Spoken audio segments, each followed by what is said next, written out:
Khalil, bukod sa role mo, syempre, ano yung gusto mo pang gampanan na bukod sa role mo, if ever na bigyan ka ng pagkakataon, ang gusto mong gampanan na character sa Maria Clara at Ibarra? Bukod kay Basilio, Oo, kay Basilio. feeling ko ang exciting din gawin either si Padre Salvi o kaya si Crisostomo.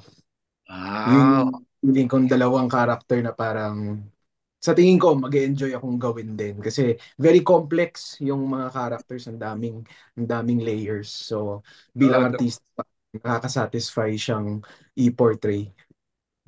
tama. Wow. Thanks, Khalil. Si Kiel, Yes, ah, Betong. bukod kay Renato, anong gusto Hmm. mong gampanan na role sa Maria Clara at Ibarra? Actually, ganun din eh. Gusto ko rin i-portray si Padre Salvi talaga. Padre Sal. Hindi, pero syempre, yan, kay Crisostomo Ibarra. Kaso alam naman natin na para kay Sir Dennis talaga Oh, yung Dennis character. talaga makaganap talaga. Saktong-sakto. Talaga. Parang Maka-sir naman to. Senior. Parang talagang tailored for Dennis talaga yung Crisostomo Oo eh. eh. Oo. Rocco, ikaw? Gusto kong gampanan yung masamang-masamang praile, yung Albert Sumaya, yung Hindi nga ako umabot. yung Hindi nga ako umabot. rapist yun eh.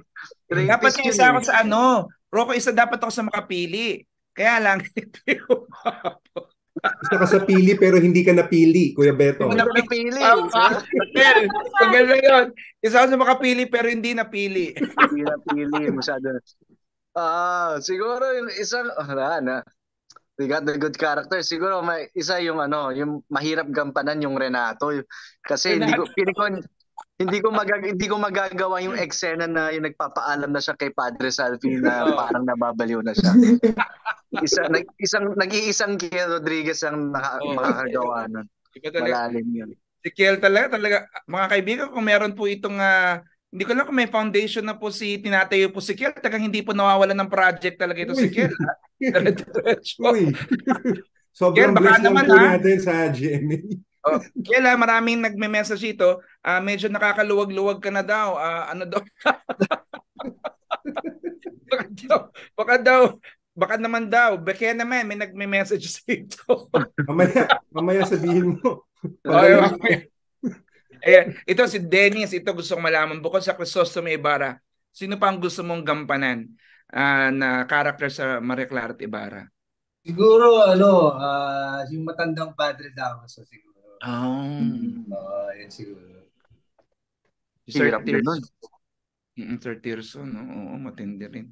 Oo, Dire-diretso Espanyol. Yes, oo nga. Actually, no?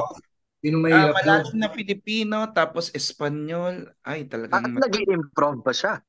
At nag-i-improve pa. Wow. Oo, dinadagdagan pa niya eh. Oo. Ay, grabe. Tagang congratulations. Pero ito,